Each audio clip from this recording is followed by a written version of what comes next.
What's up, everybody? My name is Mechanic Dave, and today we're going to be doing something a little bit different. You guys may not know, but I, as well as being a mechanic, am very into 1/25th scale model cars. I love building them. I've got over $5,000 worth of cars and parts, and I figured I'd show my current collection with you. So let's see. Let's start off with, what do we get here? Okay. 78 Ford 4x4. So that's essentially a Ranger. So that's what it looked like. And put that aside. Reset that. Come on over. And that's what it is now. It is full bed. Standard cab. Yeah, I know the wheel's a little off. Gluing dried wrong. I kept the hood design similar. So it's two-tone hood, red and black. I like the matte black. It just looks better in my opinion. I removed the front bumper. I don't have the the roll bar in the back. But I put my own shifter knob in there. You can see. Because I believe these trucks originally came with the column shifter. It has the original wheels. All right, original tires, Firestone tires actually. We open the hood and we get the motor. That is a 351 cubic inch Windsor V8, which ironically is what I have in real life in the Capri. So yeah, it's a nice truck. It has a slight customization to the exhaust, but other than that, it's completely stock. Let's see. Where am I going to put this shit? Let's put it over there. All right, next vehicle. Let's see. Toyota Supra. Ooh. So, it's your typical Mark IV. You know, it was a good build. I enjoyed this one. And so I'm actually going to read you the bio for this car. So let's see. Let's get my model out. I did a little slight customization to it, but not terrible. During the early 70s, the Toyota Motor Company of Japan ventured into the specialty car field and soon established a reputation for producing cars with both quality and performance. Their Supra series often describes with a reincarnation of Toyota's legendary 2000 GT sports car, which was an excellent combination of high performance and elegance. Using their latest racing automotive technology, plus their uncanny design genius, the newly designed Supra Mark IV made its sensational debut during February 1993. Massive and powerful are the words that can be described this awesome specialty sports car. The top-of-the-line Supra uses a 3-liter double overhead cam, 24-valve, straight-six twin-turbo engine capable of 320 horsepower and, I don't understand this part, 43.6 kilograms of torque. That's what it reads. I don't know what the actual foot-pound is. In contrast with the company's previous model, which had very fluid styling, composed of gentle curves, the new Supra has had a bold, dramatic appearance due to its wider body and larger 17-inch wheels. Now, as you can probably see, these are not the stock rims. I actually got those from a Skyline model, which had multiple options, but luckily the tires fit. So the tires are the same, and all the body parts are the same. Where was I? And an oversized rear wing has been installed to improve downforce performance during high-speed cruising. The Supra's newly refined suspension has one of the best road holding systems offered by any mass-produced sports car, and with its ventilated disc brakes fitted at all corners and the front end utilizing 4 piston calipers, it has unmatched stopping power. Toyota Supra is the company's attempt to furnish a car that has uncompromised drivability, safety, high performance, and relaxing comfort. Now, that all sounds well and good, but you and I both know this car is only famous for one thing, and that's Fast and fucking Furious. I was tempted to paint this car, and I might actually do that in the future. But for now, it's just going to remain as it is. So we have a hood scoop and an exterior oil cooler. Take the hood off. We have, there it is, the 2JZ. And you can see the turbocharger. And I intentionally made it right-hand drive. I gave it a bigger exhaust tip. And that's the stock wing. Stock wheels. I know the fronts are wrong because the rims are wrong. Oh well, get over it. Overall, this build actually took me the least amount of time of any other model I've ever built. This took me only one day. So that was very cool. 92 Pontiac Firebird Formula. Yeah. When I first bought this model, I wanted it to be a kit from Knight Rider. But it didn't look right. The nose cone was completely different. I ended up getting one, a real kit. So I just painted this one red. My friend Noah had one like this. I don't know if his was a T-top, but this one is now. You can see it has the Knight Rider steering wheel and a completely blacked out taillight. Wheels are the stock Steelies. Has the original exhaust, original tires. Open the hood. We have a newly fitted, what is that, a 350? 305? Something like that. So I fitted that in, glued it up nice. It's not my prettiest model, but transforming it in under a day, really, I think it really looks good. So I'll read the description. Inspired by the Banshee show car, the Firebird Formula was the hottest car in Pontiac's lineup. It was also the most aerodynamic shape GM had designed to date. It does look aerodynamic. The Formula was powered by a highly developed 5-liter tuned port injected small block producing 225 horsepower. We don't obviously have the stock motor, so we'll call it 300. It was able to cut a quarter-mile time of 15 seconds flat. Nice. That's good. The 92 Firebird Formula was the final year for this third-gen F-Series. It has been 10 years since the first generation, and it was at the peak of the refinements. The weight has been reduced by over 500 pounds, damn, and the suspension tuned for better handling. Honestly, when my buddy was driving his, you could honestly tell the suspension was incredible. The ride was cushy, it was loud, it took off quick enough. The only reason I painted the windshield and the rear windscreen is because I had glue on those, and when glue hits clear, you'll see on a couple more of my models, it just looks ugly, so I just painted it black. But, yeah, stock wing. What is next? Mazda RX7.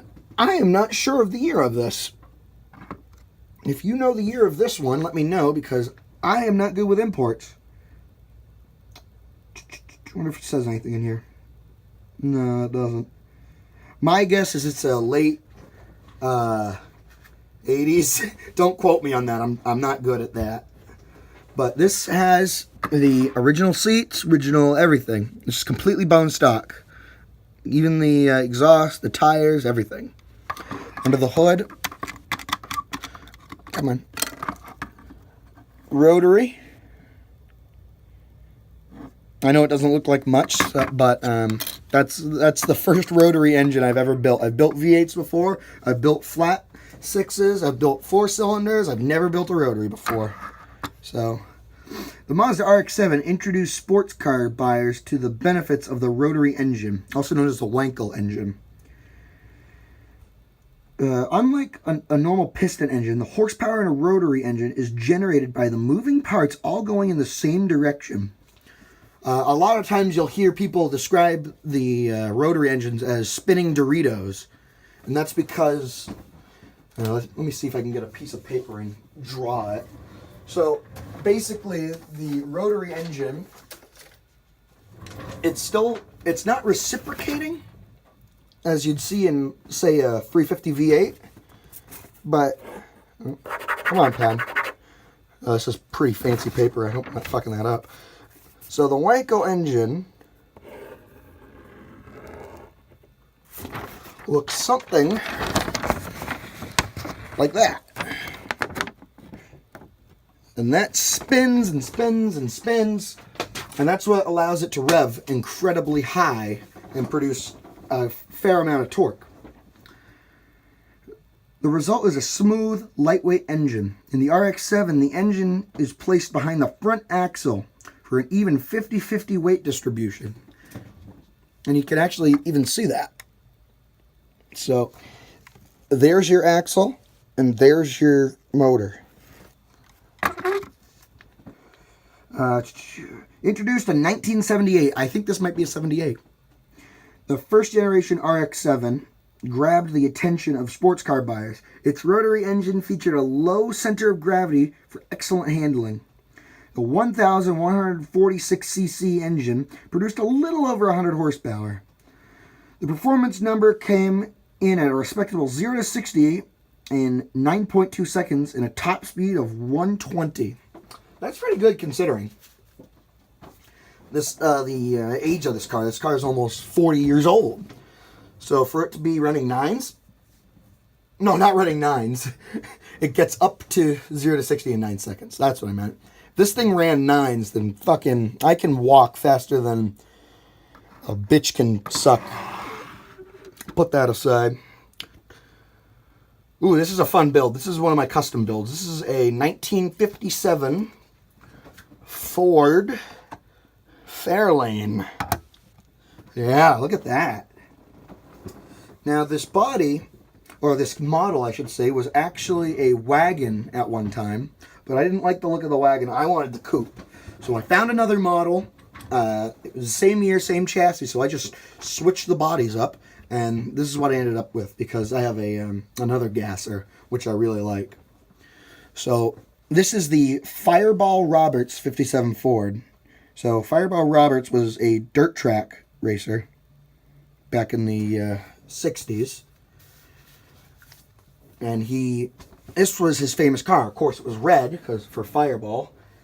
It had a supercharged V8 with about 300 horsepower, which, I mean, yeah, what can you expect? It was the fucking 60s.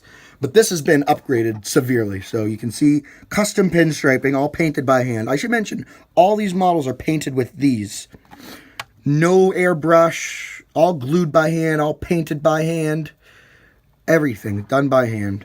So you can see down here, we have Caltrax bars on the leaf springs. We have the header sticking out right there. These are not the stock rims, actually. I borrowed the rims because they looked really nice and I wanted them on something else. I can't remember what exactly, but these are actually off of a Camaro Rally Sport. So, there's that. You can see the bench seat and the stick shifter. And yeah, that's what I mean. That's why I painted on the Firebird, because that's what happens when glue hits clear paint. Overall, I'm very proud of it. Front bumper falls off really easily. As you can see, that's very wiggly. Hood opens normally, and under here we have a 460. No, that's not a 460. I did an engine swap on this a couple of times. That's a 383 stroker with a blower on it, and I cut a hole in the hood. I actually had part of a Fireball bottle cut out, and that was my cowl, Fireball Roberts. But in the end, I wanted the blower sticking out of the hood because it didn't fit on right. So let me read you the description, assuming I didn't just lose it. There it is.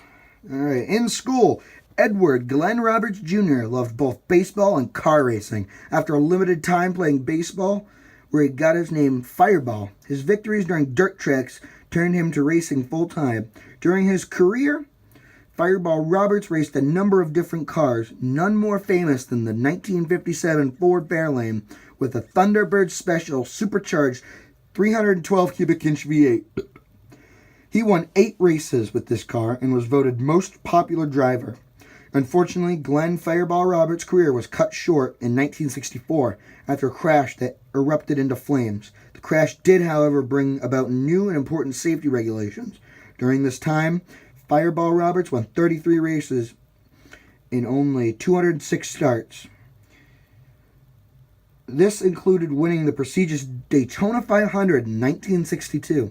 He was inducted into the International Motorsports Hall of Fame the following year. That's a really interesting backstory. Crazy. But I wish that I had gone through this car and put a roll cage in it to make it more official. Because I already have the slicks on there. I already have weight reduction. And I just wish I had actual bars in there. But I can add them. I have a ton of kits that came with roll bars and a full roll cage. So I can easily rebuild that. Next one. Let's see. 1968 Pontiac Firebird. Ooh, where did you go? Here we go. This is the Fusée edition.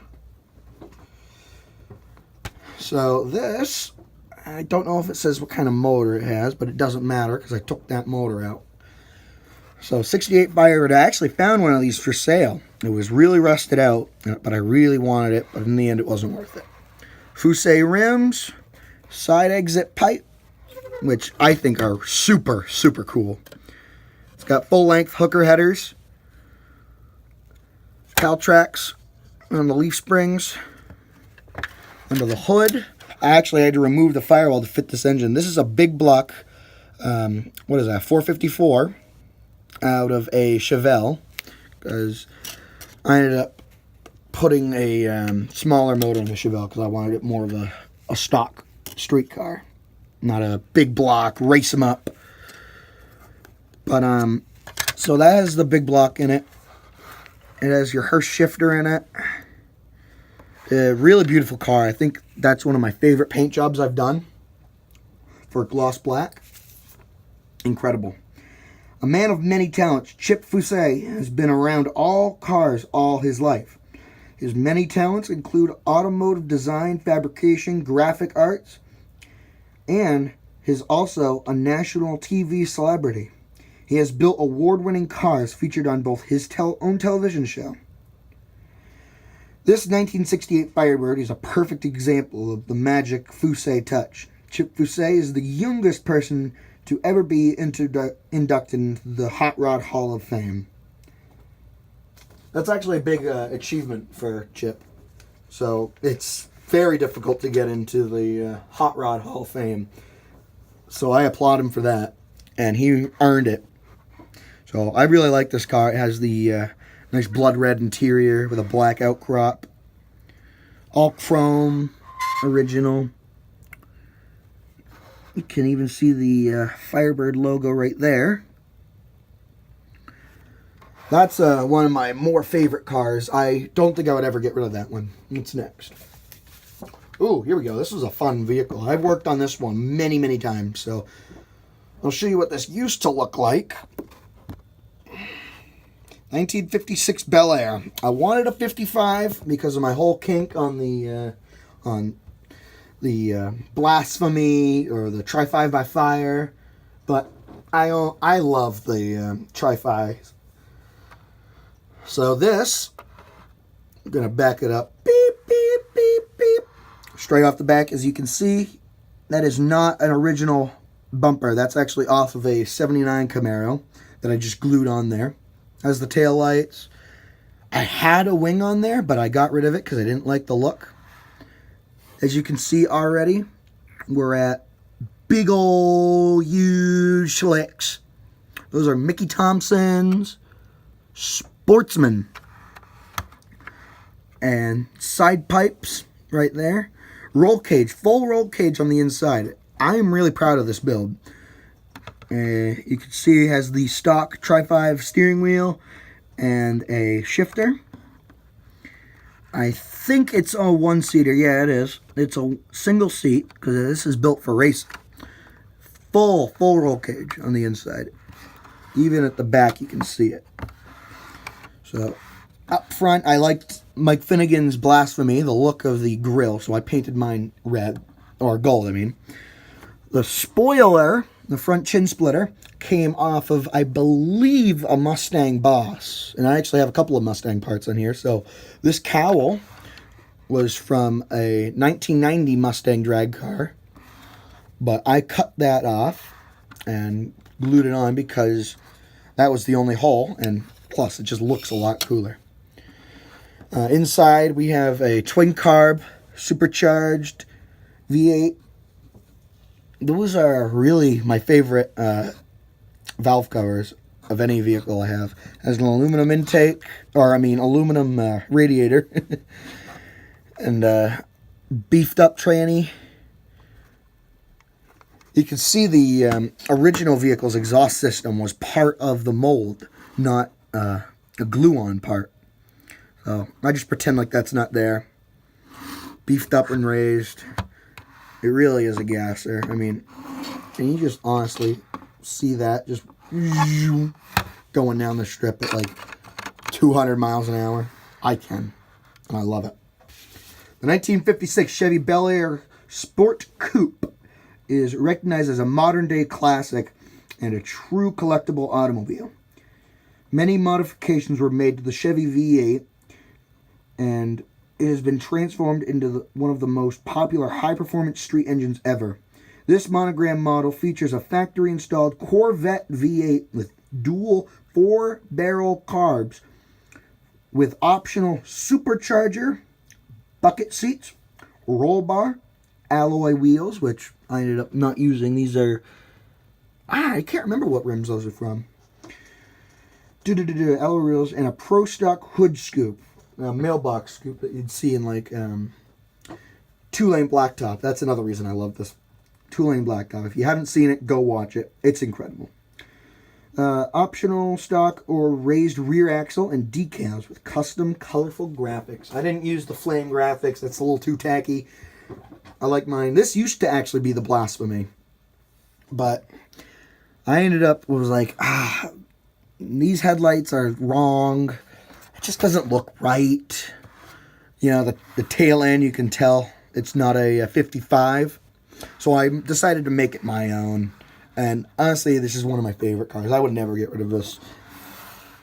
Up next, a Motorcraft Thunderbird. Thunder. Yeah. The Pro Stock drag car. It has the stock scoop. Full cage on the inside with a nice shifter in there. This is one of my more sloppy models. I know. They're weird wheels. Don't ask me why. They just are. Tiny pizza cutters up front. Full tube chassis. Fuel cell. I don't know if you can see it. It's all the way back there. Single seat. That's actually a Mustang Boss 400 cubic inch V8 with a blower on it. And I left the air cleaner off because mostly it didn't clear the hood and it would receive more power with more airflow. I'm kind of on the sidelines about this because, I mean, it's not pretty by any means. Gluing the roll cage in, it made this dimple, which I think is just absolutely ugly. It's full glass, which is odd. But, you know, it was a neat build. Let's see. In 1987, Bob Glidden, driving the Motorcraft T-Bird, won the national championship for Pro Stocks in a career that spanned for 4 decades and includes 10 Pro Stock champions and over 85 national race wins. Bob Glidden is the 3rd most successful driver in the NHRA. The 87 Bob Glidden Motorcraft T-Bird won 8 races in a row with an average elapsed time of 7.3 seconds in the quarter mile and a top speed of 191 miles per hour. Holy shit! That is fast.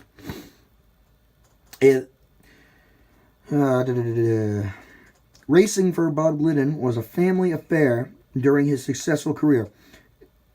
His wife, Atia, it's a fun name, along with their sons, Billy and Rusty, made important contributions to the racing effort. In '87, they scored victory after victory and dominated the pro stock class at all the national events. It was a true team effort. Bob Glidden, now retired, is a member of the Motorsports Hall of Fame. Super cool bio, super interesting car. I took a couple of things off of it. This thing originally came with a wheelie bar and a big rear wing, as you'd see. But I didn't like the look of it, and ultimately I wanted that on another vehicle. If you want to buy this, I'd probably sell it for about $25. I don't know. I'm in the air about it. It's not the prettiest model in the world. It's definitely not the ugliest either. I've built way worse. Let's see. What do we have next? Ooh, this is a fun car. This is the Chevelle I was talking about. So this is a 67 SS, which, since its introduction in '64, the 67 Chevelle has been one of the most favorite American muscle cars. Designed to fill a niche between the compact Chevy 2 and the full-size Chevy Impala. I have a couple Impalas. I think they're really cool. The Chevelle offered most of the larger powertrain options, but in a handsome, smaller, lighter body. Your Revell model features an opening hood with a 396 cubic inch engine plus stock or lowered front suspension. Oh, so that's not a... No, that is a 454. I must have gotten it from another Chevelle, because this is completely bone stock. I've kept this vehicle stock. I've thought about modifying it, but in the end, I really like my stock cars. Yeah, there's really not much left to it. It just explains what decals it comes with. But as you can see, completely bone stock. Really dusty too. I mean, I haven't dusted this car off in a while. You can see the inside. Floor shifter. There's your ass end. Open the hood. Basic 396 or whatever I said it came with. Yeah, 396. Very basic. No performance parts. No performance headers. All chrome, all show. No go. Bone stock completely. Stock exhaust. Stock suspension. Stock wheels. Everything on this is stock. It's a nice little car, you know. I'm not a giant fan of it, just because of the year and, you know, the trim package and all. The hood is actually my least favorite part. I hate these. I don't even know what to call them, honestly. They're weird. All right. Next car. Ooh. Here we go. This is one of my personal favorites. This is a 1979, favorite year ever, Chevy Camaro Z28. And if I can find the thing, I really was not prepared. Here we go. The Chevy Camaro. All right, let me go over this one more time. The Chevy Camaro has been one of America's favorite cars since its introduction in '67. The Chevy had completely redesigned the Camaro for this second gen. Released in the late '70 model, the new car, this is really small fucking writing, I hate this. Long, slick, fastback roofline that appealed to younger buyers. This was originally a T-top. I didn't like the T-top because I'd lost the glass for it, so I stuck a hardtop on it. Get over it. By 1979, the Camaro was sporting stylish body-colored plastic covers over its mandated large bumpers. Popular removable T-tops and a redesigned dash were added. '79 Z28 Camaro had a 350 cubic inch V8 producing a week. God damn. 175 horsepower. Just as the massive optional equipment list for the Camaro allowed the buyer to virtually customize the car the way they wanted it. This was a 3-in-1 kit. So it was street, what was it? Factory stock, street machine, or drag. And I went for 100% pro drag. This car was painted a couple of times. I think the original color was yellow, but I didn't like it. I originally had a Bumblebee, but it got removed. Full roll cage everywhere. And in there, I don't know if you can see, but there's a nitrous bottle in there. As the side exits that were originally pointing up, but I thought it'd be neater if they were pointing down. Very, very small wheels up front. Those things are tiny. And there's the wheelie bar I talked about. And the massive wing and the parachute. Those were all added from the T-Bird. Along with these monster slicks. Motor in this is, I want to estimate, a 2,000 horsepower. I don't even know the displacement. Big block. Mega block, that's what it is. So giant cylinders, heads, giant valve covers, big old blower on it. Vents, that's where the nitrous comes out. What else? This was actually my very first model I ever built. And it's just been getting revamped, and I have it exactly as I want it. Little details include these little silver dollops on the hood. Those are hood pins. Full custom-built roll cage. Leaf springs with more shock absorbers than it needs. Honestly, it's one of my favorite cars because it just looks cool when it does that. I would never get rid of this car for as long as I live. I love this car. Oh, all right. I've been going for 30 minutes now. I think I'm going to end it here. We covered, let's see, 2, 4, 6, 8, 10 cars. 10 cars in 30 minutes, and there is so much more to come. If you liked it, please let me know in the comments below. Like and subscribe if you haven't already. Oh, this I thought was pretty cool. This is actually that's aluminum from I want to say a 62,